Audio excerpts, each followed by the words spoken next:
श्री राम जय राम जय जय राम। श्री सीता रामचंद्र भगवान की जय। रक्षाबंधन का अत्यंत पवित्र त्यौहार सन्निकट है, लोगों की बड़ी भावनाएं हैं।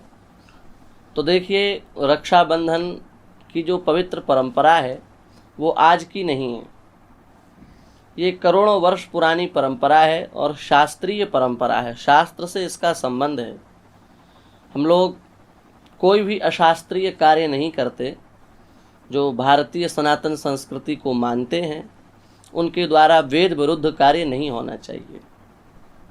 तो इसलिए ये जो रक्षाबंधन का पवित्र पर्व है, ये ऐतिहासिक त्यौहार आज का नहीं है, लाखों करोड़ों अरबों वर्ष पुराना त्यौहार है।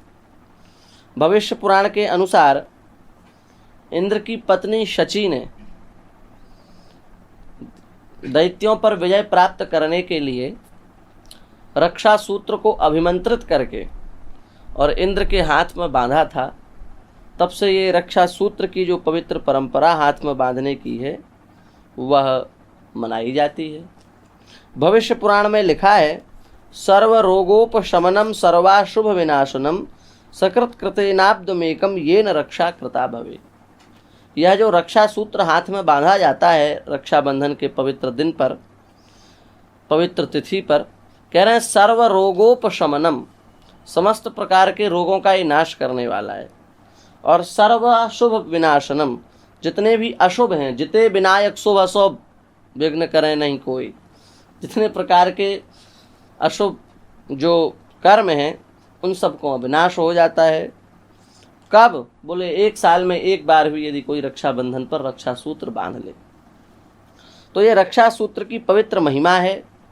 रक्षा सूत्र बांधने का मंत्र क्या है उसका भी शास्त्र में प्रमाण है। ये न बद्धो बली राजा दानवेंद्रो महाबलः तेन त्वाम प्रतिबध्नामि रक्षे माचल माचल। राजा बलि ने संपूर्ण पृथ्वी का भगवान को दान कर दिया और संपूर्ण पृथ्वी का दान करने के बाद भी वो विचलित नहीं हुए। उसी प्रकार से हे रक्षा सूत्र, मैं तुझे अपने हाथ में बांध रहा हूँ, तू भी मुझे मेरे संकल्प से कभी विचलित मत करना। ऐसी भावना है रक्षा सूत्र बांधने के पीछे।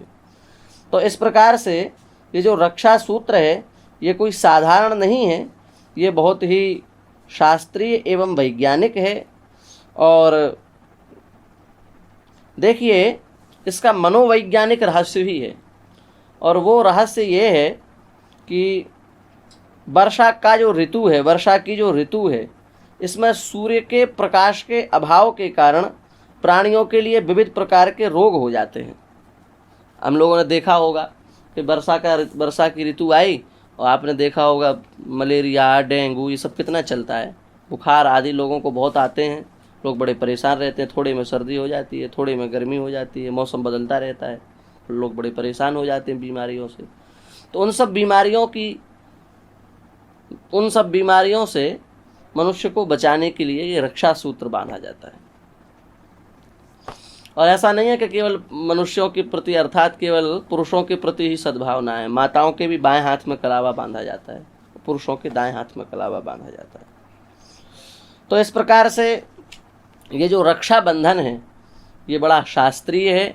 हम लोगों को आगे चल करके, अभी तक तो ये इंद्र इंद्राणी से इसका संबंध था, पर आगे चल करके राजा बलि के समय से, जब भगवान ने बलि से कहा क्या चाहते हो, बोले आप हमारे यहाँ सदा सर्वदा विराजमान रहो, यही चाहते हैं।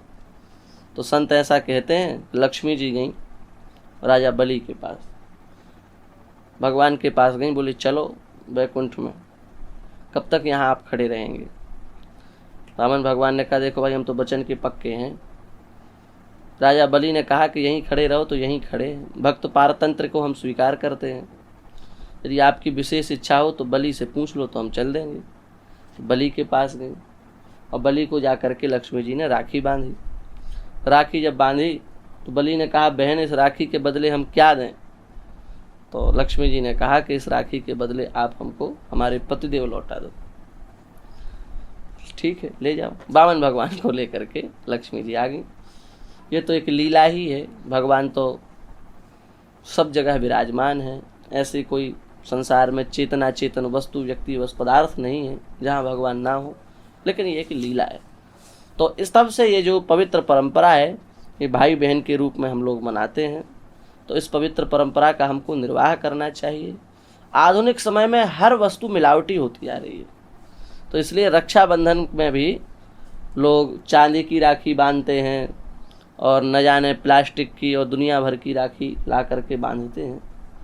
देखो, महत्व सूत्र का है, महत्व सूत्र का है, तो हम कम से कम सूत्र तो बांधे ही। ठीक है, फैशन का दौर है तो थोड़ी बहुत, वैसे तो हम कहेंगे पूर्ण यदि शुद्ध हम धारण करें तो उसमें क्या आपत्ति है, पर फैशन के दौर में यदि मिलावटी माल है तो कम से कम एक तो शुद्ध हाथ में धारण कर ही लो रक्षा सूत्र, और फिर उसके बाद में जो आगे पीछे है वो मिलावटी बना रहे, कोई बात नहीं। तो बहन का पूजन करना चाहिए। बहन का, वैसे तो बहन भैया का पूजन करती है, भाई का पूजन करती है ना, टीका लगाती है, लेकिन शास्त्रीय पद्धति ये है कि बहन का पूजन का मतलब ये हुआ कि बहन के चरण स्पर्श करे, उसका आशीर्वाद ले, उसको संतुष्ट करे और रक्षा सूत्र जरूर हाथ में बांधे। और आज के ही दिन अर्थात रक्षाबंधन के ही दिन एक बहुत अच्छा पर्व है ब्राह्मणों का, श्रावणी कर्म जिसको कहा जाता है, उसको भी अवश्य करे। इससे वर्ष भर के समस्त दुखों का, कष्टों का, पापों का नाश होता है। तो इस प्रकार से रक्षाबंधन का पवित्र पर्व है, उसको हम लोग खूब धूमधाम से मनावें। और रक्षाबंधन के विषय में भद्रा आदि पर भी बहुत विचार किया जाता है कि रक्षाबंधन में कब भद्रा आएगी, कब आएगी, तो भद्रा में राखी बांधना है कि नहीं बांधना है, ऐसा भी लोगों को बड़ा संशय रहता है मन में। तो उस विषय में हम कभी आगे की जो श्रृंखलाएं आएंगी उसमें हम विद्वानों से इस विषय में परामर्श करेंगे। श्री सीता रामचंद्र भगवान की जय।